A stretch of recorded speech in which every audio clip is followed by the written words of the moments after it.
What's cracking, everybody? Welcome back to the channel. New video. Today's video is inspired by the phone calls that Wes Watson is making from jail. I was gonna say prison. That Wes Watson is making from jail.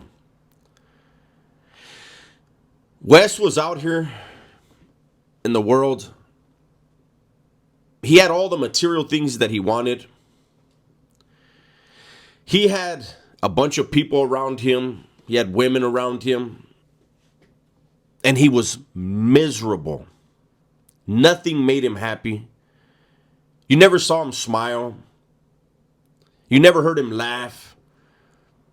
He was always screaming and yelling the most nonsensical stuff ever, treating everyone around him like crap.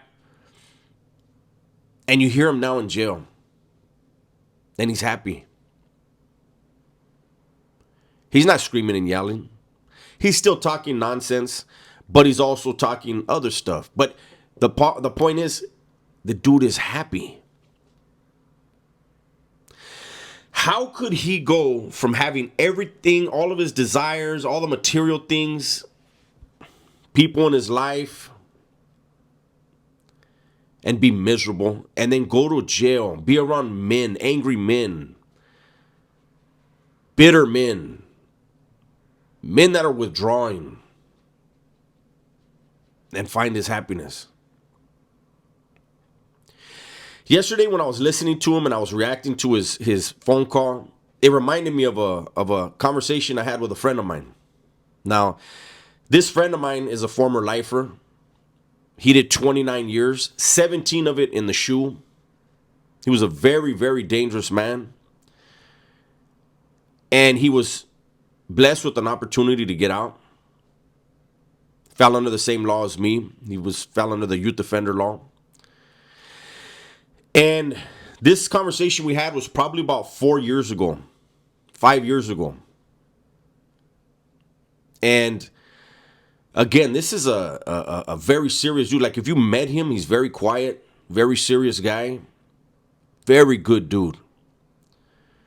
But he told me, he said, hey, you know what, man? He said, I was thinking about it.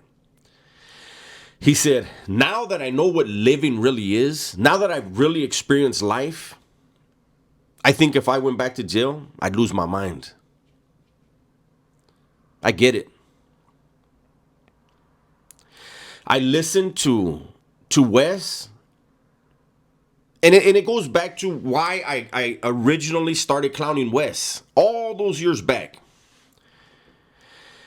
It was obvious that he didn't know what he was talking about. It was obvious that he had never done any serious time. However, he had heard stories from people who had done time, real time, and he would regurgitate them. But because he had never been there, there was always details that were wrong. Like when he said he was housed in a level 4 180 design gym. A gym can't be level 4 180 design. It's cell living. It's the most secured cell living that the California Department of Corrections has, right? Outside of the shoe. And so, you know, he would talk like this, and I knew, like, the dude never did serious time. Right now, he's in the county jail, still not doing serious time. But serious time is about to be handed down to him. I don't know anybody that's done serious time who would be happy to sit in the county jail, who would be happy to be facing 50 years.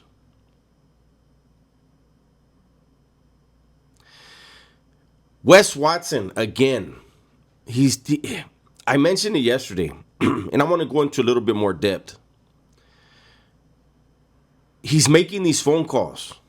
He's trying to create this content, right? You don't hear him mention his family.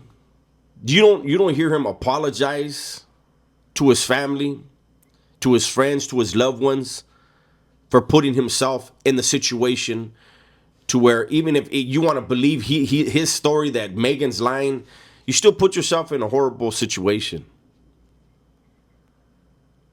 And I know if I did something like that, I would definitely apologize to my daughter, to my family, and to everyone that supported me. He's being played right now. He's looked at as the bag. The store guys in there are gonna have their way with his pockets. And he laughed about it. Like, we only know this because he told us he got 2 items from the store and he has to pay back 8 items. I've never heard of anybody doing that in my life. That store man is going to do what they always do. They're going to give him a line of credit and tell him, hey, don't even trip. Just send the money to my books. And he just turned in some coffee or some sweets into cold hard cash.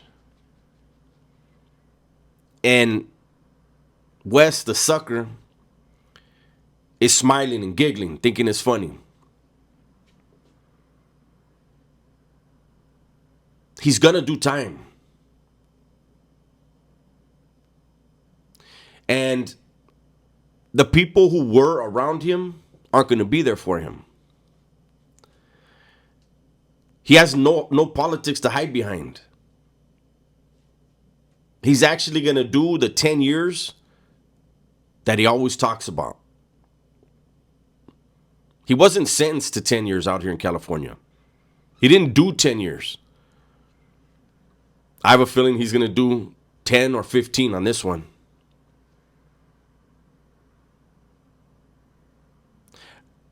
I don't know, man.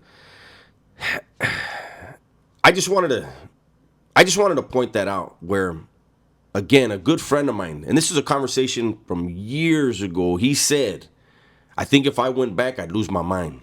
I'd go crazy.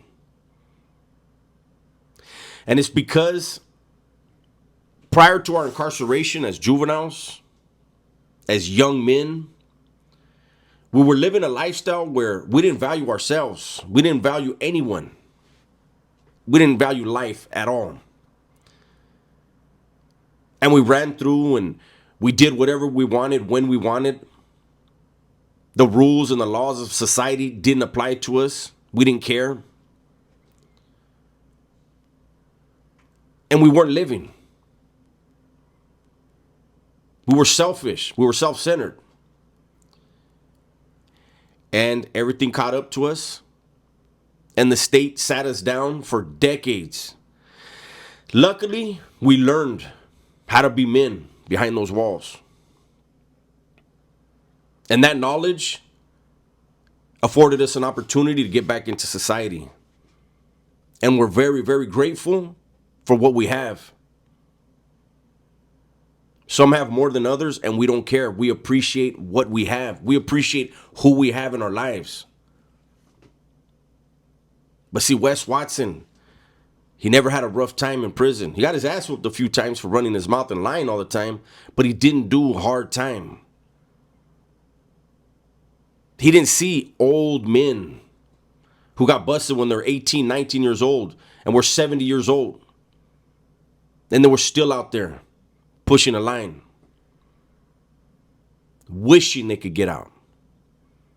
Wes did easy time, got out, fell into some money, and got lost in his own delusions.